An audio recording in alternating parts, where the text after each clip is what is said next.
पहाटेचे 3 वाजलेत आणि मी अक्षय तुमच्या सर्वांचं स्वागत करतो विठुरायाच्या नगरीमध्ये, अर्थातच पंढरपूर बसस्थानकावर. 28 प्लॅटफॉर्मनी सुसज्ज असं हे बसस्थानक महाराष्ट्रातील सर्वात मोठं बसस्थानक आहे आणि दिवसभर म्हणजे 24 तास दिवसातले बसस्थानक बिझी असतं. त्याला कारण पण तसंच आहे. पंढरपूर हे महाराष्ट्रातलं एक महत्त्वाचं देवस्थान असल्यामुळे दिवसभरातून हजारो भाविक या ठिकाणी येतात आणि त्यांच्या सेवेसाठी MSRTCला या बसेस चालवाव्या लागतात.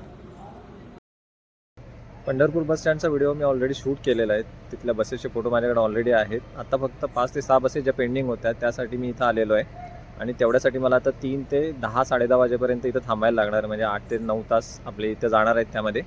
तर व्हिडिओच्या सुरुवातीला ना सगळे प्लॅटफॉर्म आहेत त्यांचे फोटो तुम्हाला दाखवतो, म्हणजे तुम्हाला क्लिअर आयडिया येऊन जाईल की कुठल्या प्लॅटफॉर्मवरनं कुठे जाणारे बसेस सुटतात.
पंढरपूर जव्हार ही गाडी मागच्या व्हिडिओमध्ये दाखवायची राहिलेली.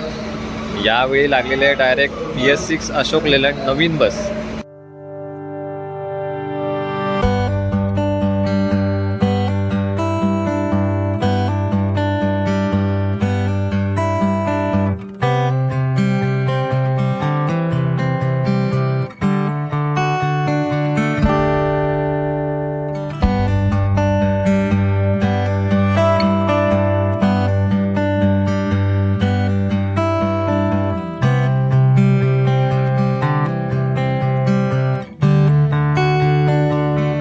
पंढरपूरचं बस स्टँड किती मोठं असलं ना तरी स्वच्छतेच्या बाबतीत खूप खालच्या पातळीला आहे. एवढं की मायनसमध्ये म्हणायला लागेल.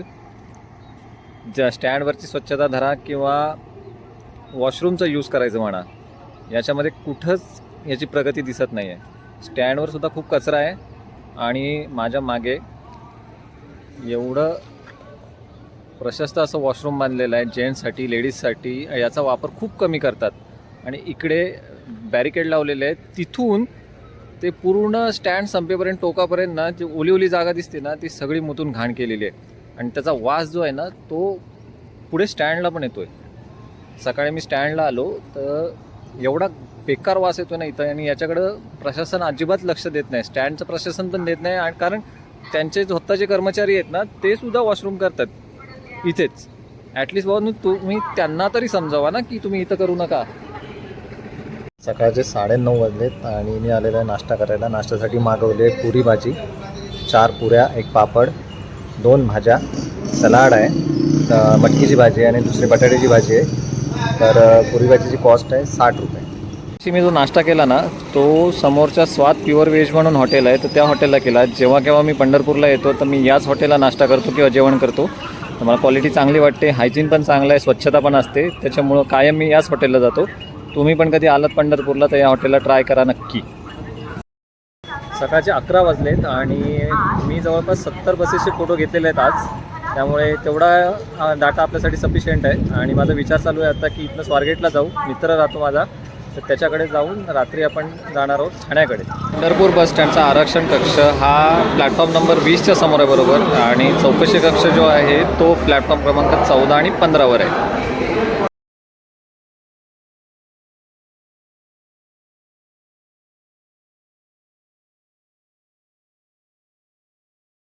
आता आपल्याला जी कुठली गाडी मिळेल, पंढरपूर स्वारगेट किंवा मंगळवेढा स्वारगेट, तर त्या गाडीने आपण जाणार आहे स्वारगेटला. मध्ये जर काही शूटिंग करायला मिळालं तर मी करीन आणि स्टॉप वगैरे दाखवीन या प्रवासाच्या मधले.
संध्याकाळचे 7 वाजलेत आणि मी पोचलोय पुण्यामध्ये माझ्या मित्राच्या रूमवर.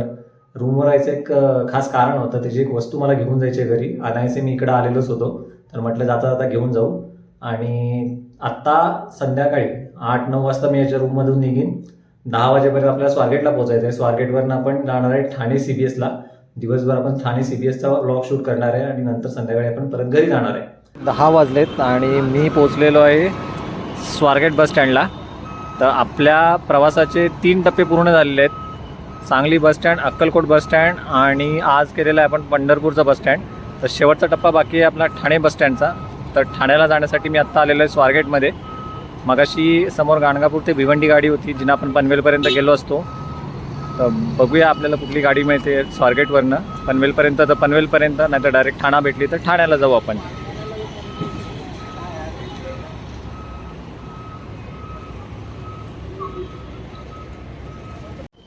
सांगली, कोल्हापूर आणि मुंबईकडे जाणाऱ्या गाड्यांसाठी स्वारगेट बस स्टँडला इथे नवीन प्लॅटफॉर्म बनवले आहेत. प्लॅटफॉर्म 26, 27, 28, 29 4 प्लॅटफॉर्म नवीन बनवलेले आहेत.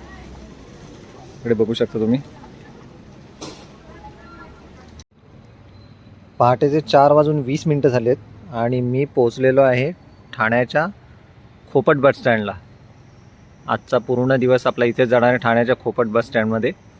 आणि बस स्टँड तुम्ही साईडला बघू शकता.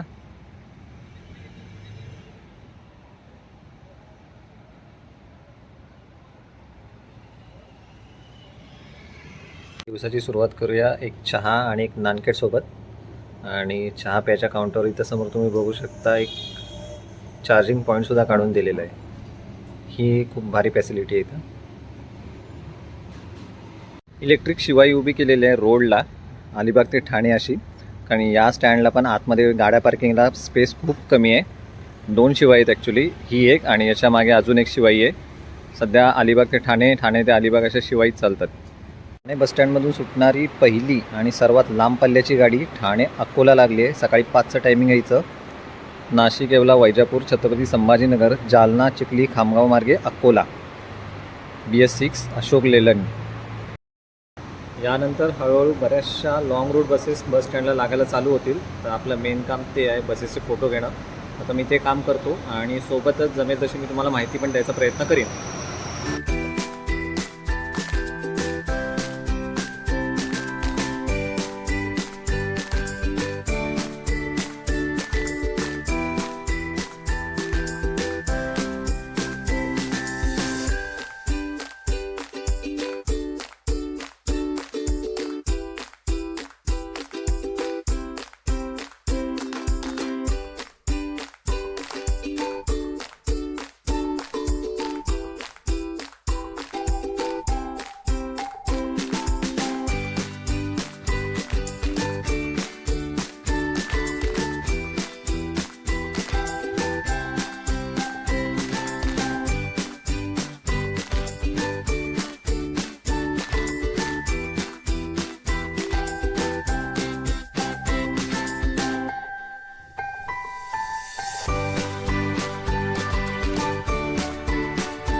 आपल्या रात्रीच्या प्रवासाबद्दल थोडी माहिती देतो.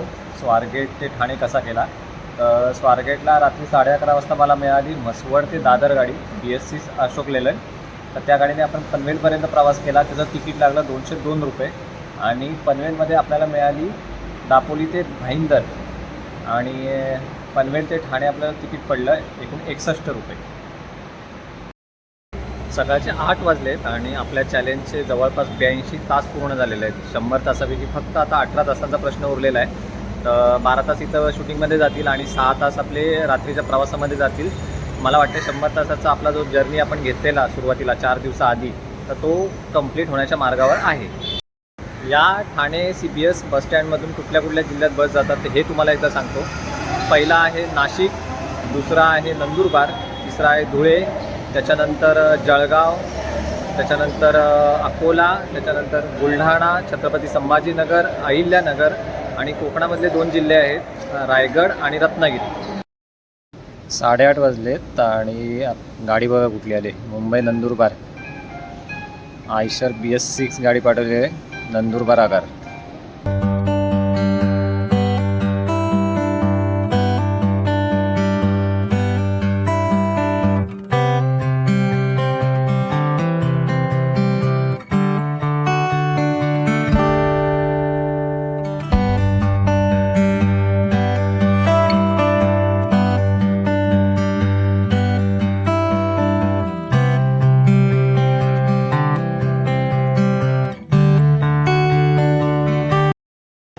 दुपारचे 2:30 वाजलेत आणि आत्ता मी निघालेलो आहे ठाणे वंदना बस स्टँडला. कारण ठाणे CBSच्या ज्या बसेस होत्या त्या सगळ्या संपलेल्या आहेत. आता ठाणे वंदनाला दुपारी 3 वाजता ठाणे मुखेड बस सुटते. ती एक खूप लाँग रूटची बस आहे, तिचा एक फोटो आपल्याला काढायचा आहे. आणि संध्याकाळी आपल्याला ठाणे बेळगाव 7 वाजता बस असते, तिचा एक फोटो काढायचा. तर त्यासाठी मी आता चाललो आहे ठाण्याच्या वंदना बस स्टँडला. वंदना बस स्टँडला जाण्यासाठी तुम्हाला स्टँडमधनं बाहेर पडल्यावर पहिला राईट मारायचा आहे. ही जी व्हाईट गाडी उभी आहे तिथनं आपल्याला राईट घ्यायचं आहे पहिला.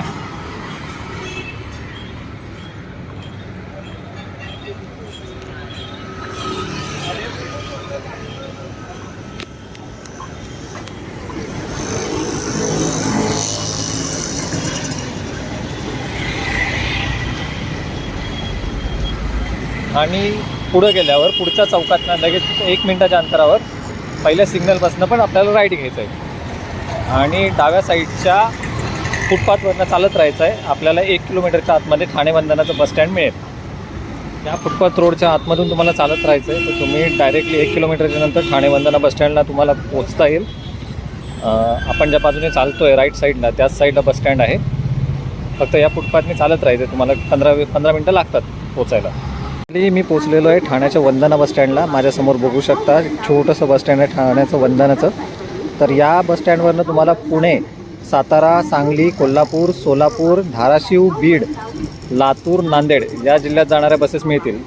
फायनली गाडी आलेली आहे ठाणे ते मुखेड. तुम्ही बघू शकता अशोक लेलँड BS6 लालपरी 3ची गाडी 3:30 वाजता लागली आहे. स्वारगेट, इंदापूर, कुर्डुवाडी, बार्शी, लातूर, येडशी मार्गे मुखेड.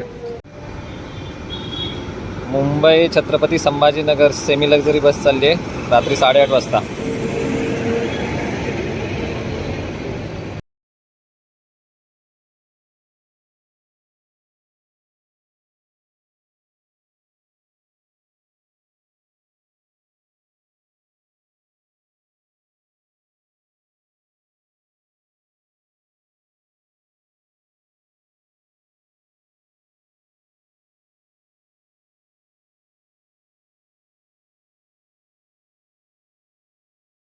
रात्रीचे बरोबर 10 वाजलेत आणि आपल्या प्रवासाचे एकूण 4 दिवस कंप्लीट झालेले आहेत. बुधवारी रात्री आपण 10 वाजता घरातून बाहेर निघालेलो. ते आज रविवार आहे. रविवारी रात्री 10 वाजता मी आहे ठाण्याच्या स्टँडवर. आणि तर 96 तास आपल्या 100 तासाच्या प्रवासापैकी पूर्ण झालेले आहेत. बाकी नाईटच्या प्रवासात आपले 6 तास कवर होतील. तर एकूण 102 ते 103 तासाचा आपला प्रवास झाला पूर्ण. तर तुम्हाला व्हिडिओ कसा वाटला ते कमेंटमध्ये नक्की सांगा. ते आपली भाईंदर ते दापोली गाडी आलेली आहे रात्री 10:15 वाजता. आणि या गाडीने मी आता परतीचा प्रवास करतो आहे दापोलीकडे. तर ठाणे बस स्टँडचा जो व्हिडिओ आहे तो आपण इथंच एंड करूया आणि भेटू आता उद्या सकाळी दापोलीमध्ये. आज तारीख आहे 3 मार्च आणि पहाटेचे 4:45 वाजलेत. मी पोचलेलो आहे दापोलीतल्या माझ्या घरी. तब्बल 103 तासाचा प्रवास झाला आपला 26 फेब्रुवारी ते आजपर्यंत. आणि आपले जे बस स्टँडचे व्हिडिओ शूट केलेले आहेत ते लवकरच 2 आठवड्यामध्ये आपण रिलीज करू. तर ते सुद्धा पूर्ण बघा.